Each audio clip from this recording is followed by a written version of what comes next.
Hi everyone, I'm Jerome St Louis from HRA. I'm also a co-editor of several of the OGC API standards, and I'm the lead developer of the Gnosis geospatial software. So we implement a map server, a 3D viewer, and a software development kit that implements most of the OGC API standards and other OGC standards.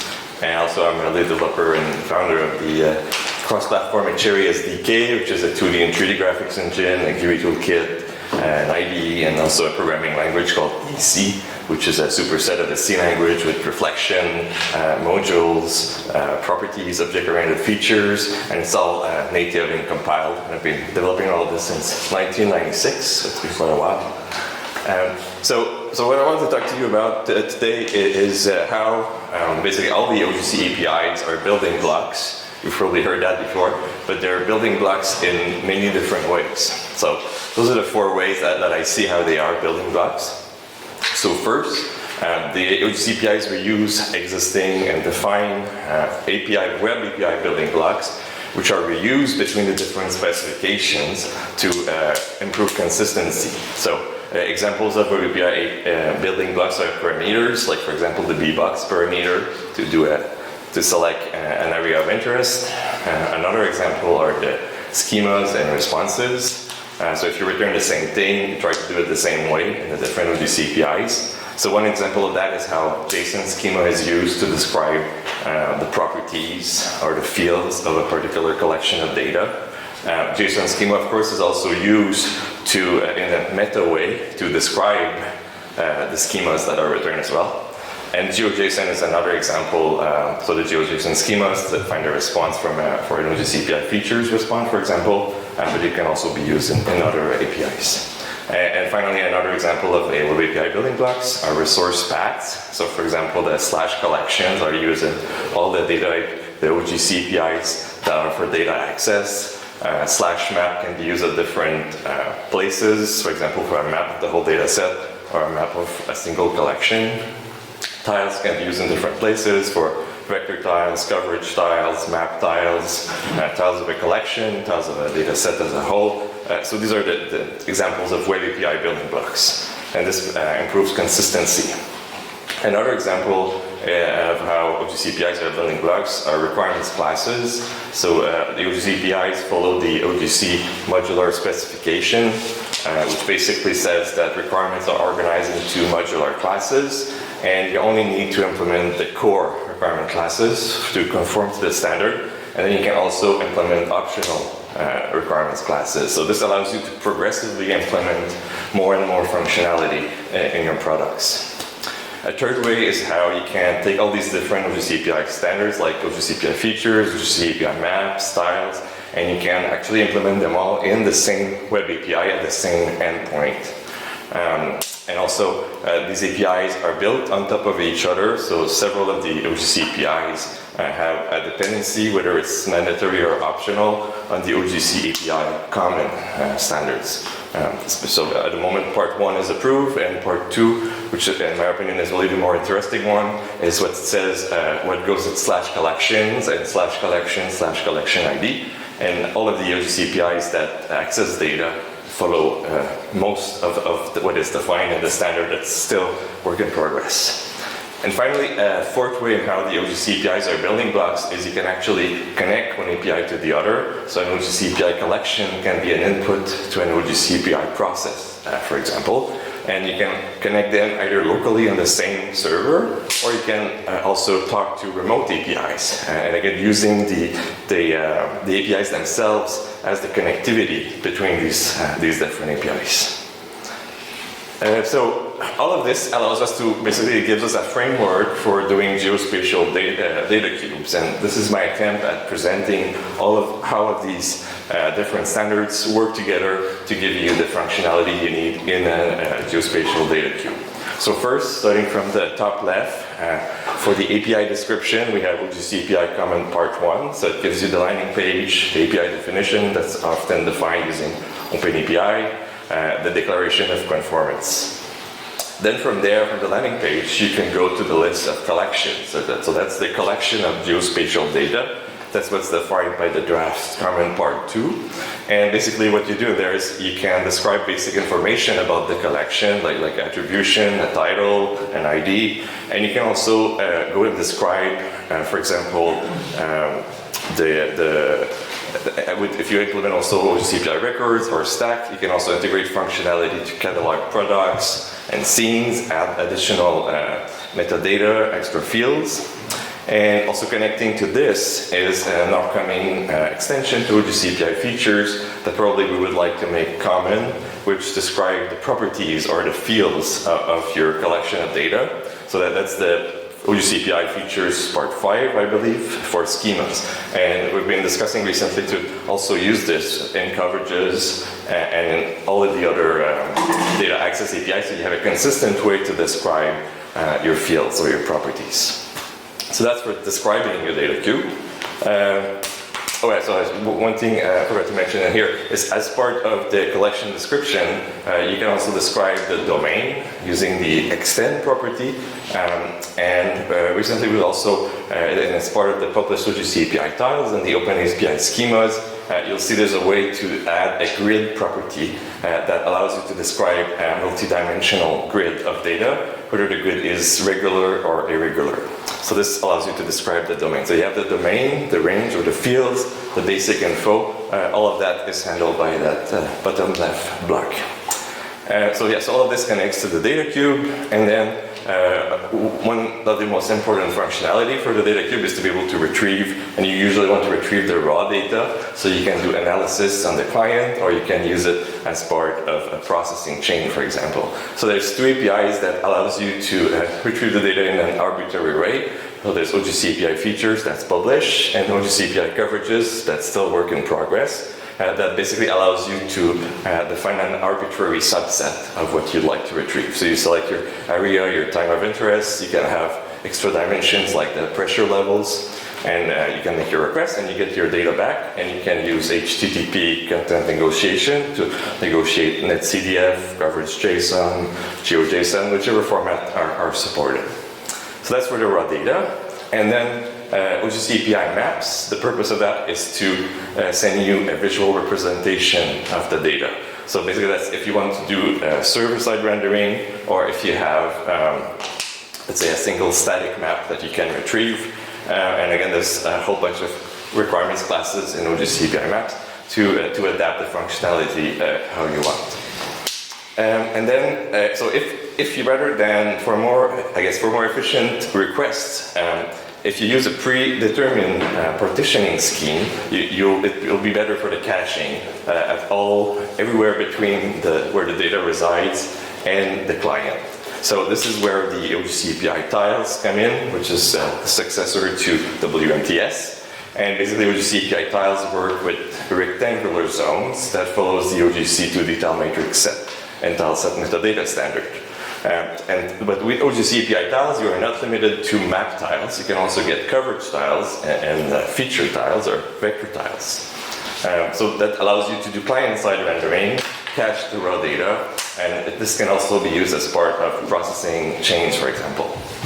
Then if you prefer to use more complicated access mechanisms but that do not follow a rectangular zones, like the discrete global grid systems. Some of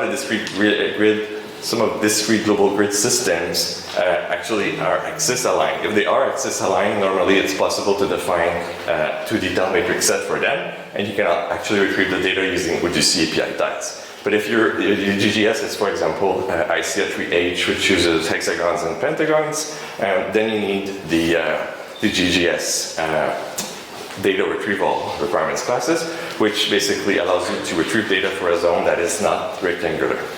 And another functionality in the GGS is to be able to say, where is my data? So for a collection or for a particular query, you want to get a list of zone ID to know where the data is. So that's the GGS zone query. And finally, if you have 3D data, there's 3D geovolumes, which allows to retrieve things as a bounding volume hierarchy, for example, using 3D tiles, or also using, if you want to use a fixed tiling system where you first determine how this 3D space is tiled, and then you'll retrieve whatever data is in that particular zone, then you have an extension of the 2D tile matrix set, which makes it very similar to OGC API tiles, but you can retrieve data, for example, in a GLTF to retrieve data.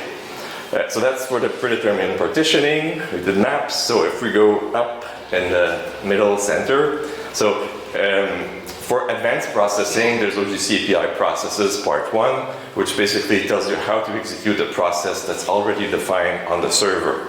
With part 2, you can upload your own process. So this way, if you have authorization to upload something to the server that can be executed, then after that you can make part 1 call to execute that data.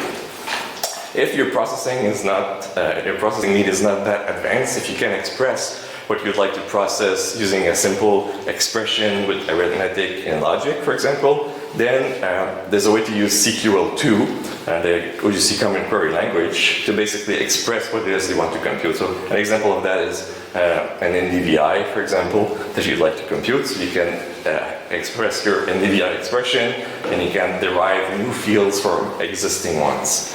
And another use of CQL2 is also to filter the data. And it's actually where it's being introduced in OGC API features part 3, where you say, I want to retrieve the data, but only the data that matches this particular filter expression. So that's for the expression processing. And finally, the workflows and chaining on the top right basically is kind of the glue between the data cube, raw data access, or the collection of geospatial data, and the processing part 1.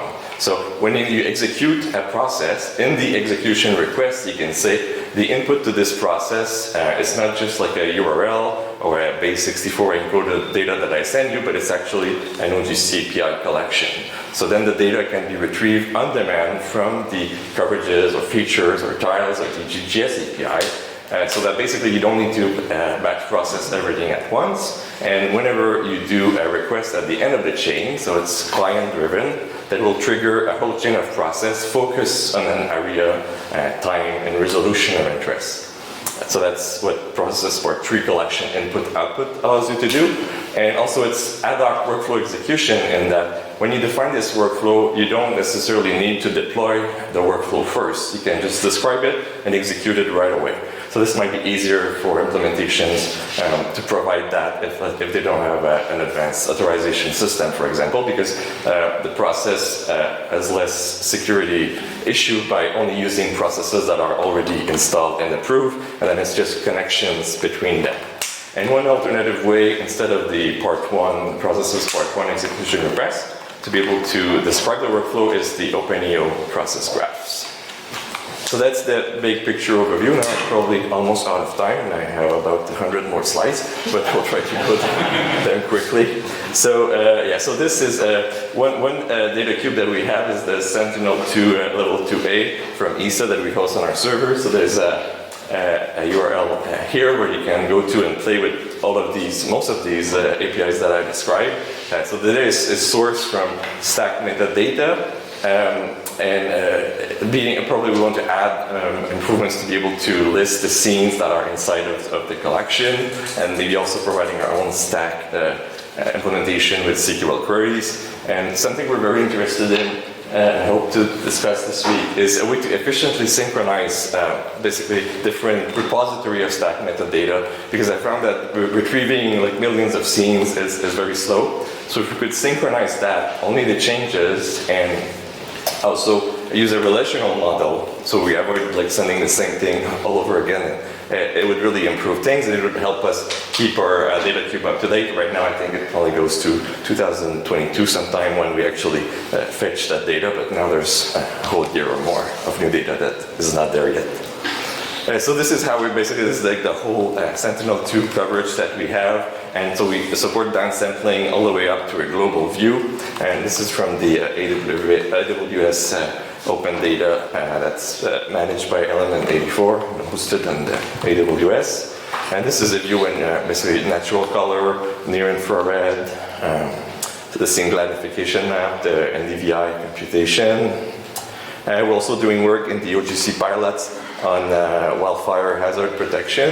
And basically, this is one map from the Copernicus Emergency Management Service. And what we're trying to do is machine learning, so training, and then prediction for vegetation fuel types based on the Sentinel-2 data.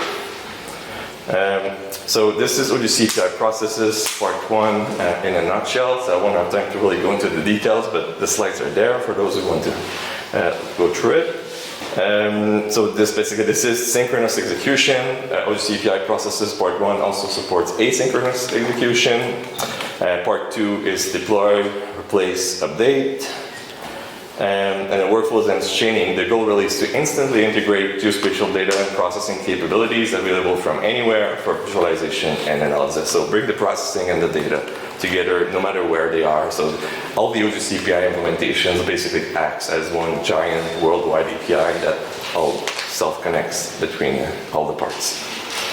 So geoprocessing workflows, hurdles, either you have very long processing time and it's difficult to bring the data sets together from different origins, so this is really what we're trying to solve. And some of the drawbacks of lengthy batch processing is by the time the results are computed, they may be out of date, it's difficult to prioritize, there's a long feedback loop, and it's not an efficient use of the resources.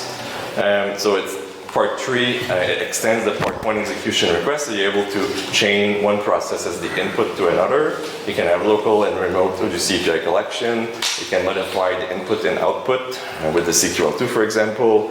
You could parameterize it to deploy it as workflow. You can have a collection output, so when you request data from the output collection, it triggers the processing. And you could do ad hoc execution with OpenEO and CWL. So this is the details of all of this. I'll just skip through. This is some example of crop classification when we use a scikit-learn random forest to do crop classification prediction. This is what the workflow looks like. This is like we're just requesting one request from that prediction, and that triggered the classification process. This was with the 52 Nord Java PS integration for the routing server, and then we were visualizing this into QGIS and GDAL, so you could actually see the route being calculated, and it's actually using tiles to request the route, I believe. These are some of the implementations of part 3. Tom, I'd like to talk to you and Stefan about the PyGeo API status of this. I don't know if it's there yet. In GDAL and QGIS, there's an OGC API driver that supports part 3. So basically workflow and chaining, easily connect data from anywhere, trigger on-demand processing, minimize the data exchange by requesting subset and down to sample data, so area, time, resolution of interest always. As OGC API maps, very simple, get map resource, get the map back. There's several other conformance classes for more functionality. Many query parameters. Format, so all of the OGC API support with HTTP content negotiation, so there's some conformance classes that define some formats, but you can always add your own. So there's some extensions that are planned. This is trying to show 4D data, so basically we have the pressure level, temperature at 500 hectopascal. And very quickly to the end, so relative humidity, so we have all of these data sources on our API. This is showing what you can do with filter maps. So using filters CQL2 with OGC API maps, you can only get one country, or you can say elevation greater than 100. Coverages quickly. This is the interesting part here where you can do the filter and the properties to compute derived NDVI properties. Very quick overview of OGC API tiles. Please read my slides when you have time. Skipping through tiles very quickly because I had all the details. This is extending tiles to 3 dimension. There's 3 different ways. You can read that in 2D diametric set standard. DGGS is a way to just browse through the data using zone IDs. And this is saying where is the data and only getting zone ID back here. And thank you very much.